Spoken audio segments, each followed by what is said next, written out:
Kuya, mga kapatid, bago tayo magsimula, kung ikaw o may kilala kang pensioner na nagulat nang makitang bumaba ang kanyang SSS pensyon ngayong buwan ng Hunyo 2026, sa halip na tumaas, huwag mong palampasin ang video na ito dahil ito mismo ang nangyari sa isang pensioner na nagngangalang Ma'am Lunila at malamang ay hindi siya nag-iisa. Marami sa inyo ang pwedeng nakakaranas ng parehong sitwasyon ngayon at hindi alam kung bakit. Kaya kung gusto mong malaman ang totoong dahilan, bago ka pa pumunta sa SSS branch at mag-aksaya ng oras, panatilihin mo lang ang video na ito hanggang sa huli. Pero bago tayo dumako sa detalye, kung ito ang uri ng impormasyon na talagang kapaki-pakinabang para sa iyo bilang isang Pilipino na umaasa sa kanyang pensyon, paki-like muna ang video na ito at mag-subscribe sa channel para hindi ka maliwanagan sa mga susunod na update tungkol sa SSS, pag-ibig at iba pang government programs na direktang nakaapekto sa buhay mo at sa pamilya mo. Sige, simulan na natin. Si Ma'am Lunila, isang regular na pensioner ng SSS, ay nagulat nang tumanggap ng kanyang pensyon ngayong Hunyo 2026.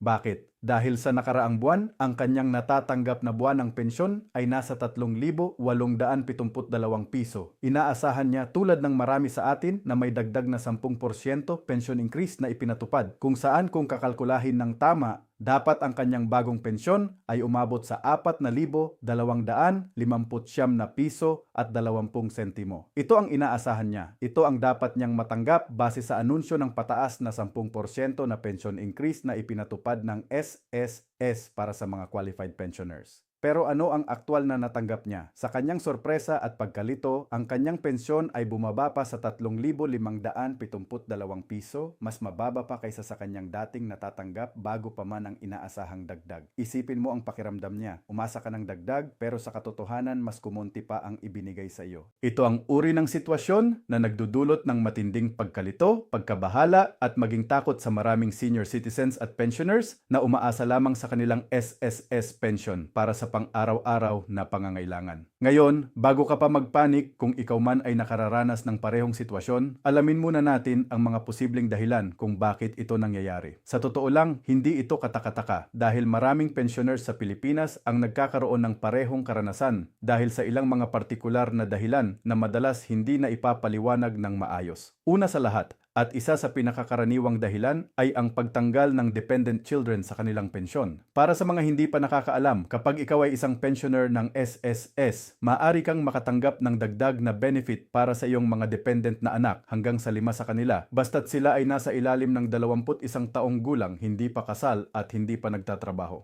Ngunit kapag ang isa sa mga anak na ito ay umabot na sa edad na 21 o kaya ay nag-asawa na o kahit hindi pa 21 taong gulang ay nagsimula na siyang magtrabaho at kumita, automatikong tinatanggal ng SSS ang dependent allowance na ito mula sa buwanang pensyon. Ito ang pinakakaraniwang sanhi kung bakit biglang bumababa ang halaga ng pensyon kahit walang anumang error sa system. Kaya kung ikaw ay may dependent children noon, suriin mo muna kung sila ba ay umabot na sa 21 taong gulang nitong mga nakaraang buwan, kung sila ba ay nag-asawa na o kung sila ba ay nagsimula ng magtrabaho. Kung oo ang sagot sa kahit isa sa mga tanong na ito, malamang ito na ang dahilan ng pagbaba ng iyong pensyon. Pangalawa, isa pang malaking posibilidad kung bakit bumababa ang iyong natatanggap na pensyon ay ang presensya ng isang umiiral na pension loan. Marami sa mga pensioner ng SSS ang nagkukuha ng pension loan bilang paraan upang makakuha ng dagdag na pondo para sa mga emergency na pangangailangan, gastusin sa medikal o kahit anumang personal na dahilan. Ngunit ang kalakaran ng pension loan ay ito ay binabawas ng buwan-buwan mula sa iyong natatanggap na pensyon hanggang sa ito ay mabayaran ng buo. Kaya kung ikaw ay may aktibong pension loan, kahit pa man tumaas ang base pension dahil sa 10%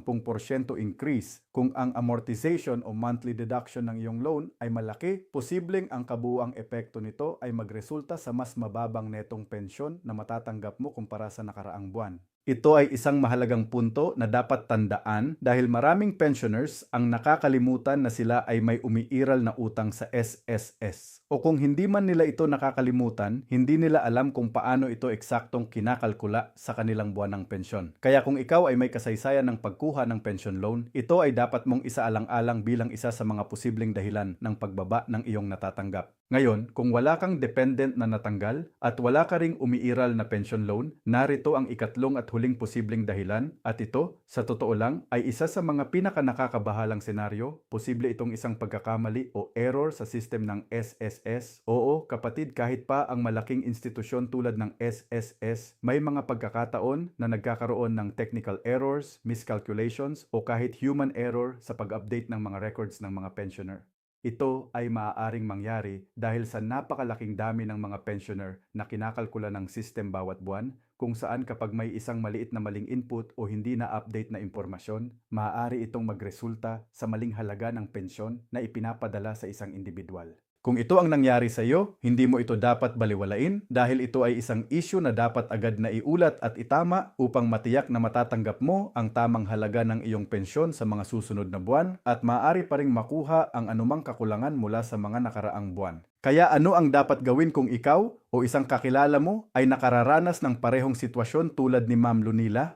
Ang unang at pinakamahalagang hakbang ay huwag mag-assume at huwag din mag-panic. Sa halip, kumuha ka ng appointment o pumunta agad sa pinakamalapit na SSS branch sa inyong lugar. Dalhin mo ang iyong valid ID, ang iyong SSS number. At kung mayroon kang dokumentasyon tungkol sa iyong mga dependent o sa iyong pension loan, dalhin mo rin ito upang mas mapadali ang proseso ng pag-verify. Sa SSS branch, hingiin mo sa kanila na ipaliwanag ng detalyado ang breakdown ng iyong pensyon, kung magkano talaga ang iyong base pension, kung magkano ang dependent allowance kung mayroon, at kung magkano ang binawas para sa anumang loan. Sa ganitong paraan, malinaw mong makikita kung saan talaga nanggaling ang pagbaba ng halaga at kung ito man ay isang lehitimong bawas dahil sa pagtanggal ng dependent o sa loan o kung ito ay isang error na dapat itama ng SSS. Mahalaga rin na tandaan na bilang isang pensioner, may karapatan ka na malinaw na ipaliwanag sa iyo ang anumang pagbabago sa iyong benefit. Ang SSS ay obligado na bigyan ka ng tamang impormasyon at i-correct ang anumang pagkakamali kung mapatunayan na ito ay tunay na error sa kanilang panig. Kaya huwag mahiya o mag-atubiling magtanong at humingi ng malinaw na paliwanag dahil ito ang iyong karapatan bilang isang contributor at benepisyaryo ng sistema. Bukod pa rito, mainam din na panatilihin mong updated ang iyong mga personal na record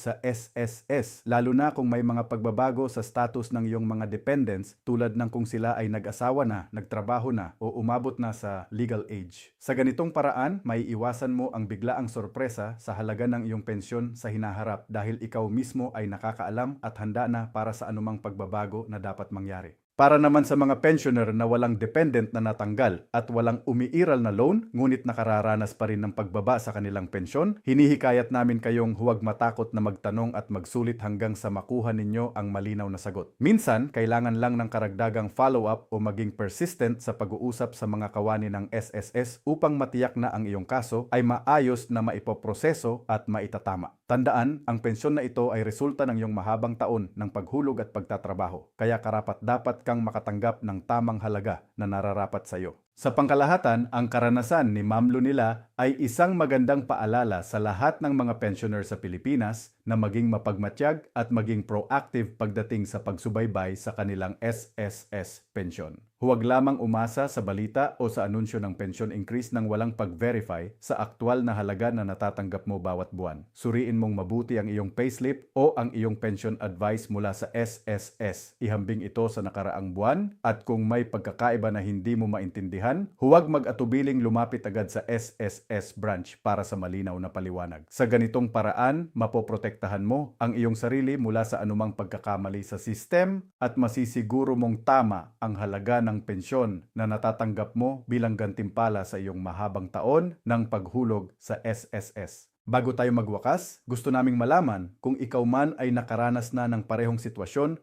Bumaba ang iyong pensyon kahit umaasa ka ng dagdag dahil sa 10% increase. Ibahagi mo ang iyong karanasan sa comment section sa ibaba kung anuman ang dahilan na natuklasan mo, dependent, loan o error sa system dahil ang iyong kwento ay maaaring makatulong din sa ibang mga pensioner na nasa parehong sitwasyon at naghahanap ng sagot. Kung sa palagay mo naman ay makakatulong ang video na ito sa iyong mga kapamilya, kaibigan o kakilala na pensioner ng SSS, i-share mo ito sa kanila dahil sa pagbabahagi ng impormasyong ito, maaaring maiwasan natin ang hindi kinakailangang pagkalito at pagkabahala sa kanilang panig At kung gusto mong manatiling updated sa mga susunod na balita at impormasyon tungkol sa SSS, pag-ibig at iba pang government programs na direktang nakaaapekto sa iyong pinansyal na kapakanan, huwag kalimutang mag-subscribe sa channel na ito at i-on ang notification bell upang hindi ka maiwan sa mga mahahalagang update. Maraming salamat sa panonood at sa susunod na video, mag-uusap pa rin tayo tungkol sa mga bagay na talagang mahalaga para sa iyo at sa iyong pamilya. Ingat lagi at hanggang sa muli!